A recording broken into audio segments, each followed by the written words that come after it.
Assalamu alaikum жамаат. Арашан сүйүүчүлөр, бүгүн Талас областында жакшы бир содалар болду. Жамалбек акен чарбазынан Талгат менен Адил алып атат. Ата жагынан Шедевердин неберези болот. Шедевердин баласы Хаяттын баласы экен. Эне жагынан Берекенин кызы Акшола. Бунун кошонун косусу да. Бунун атасы Хаят.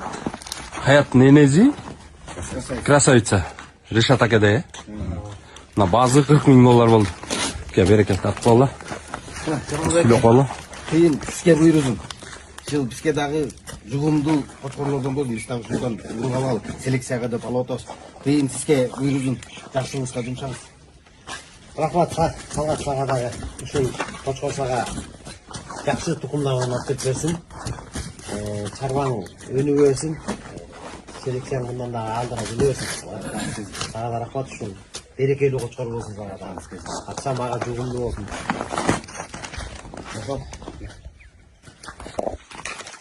Береке кылып калла.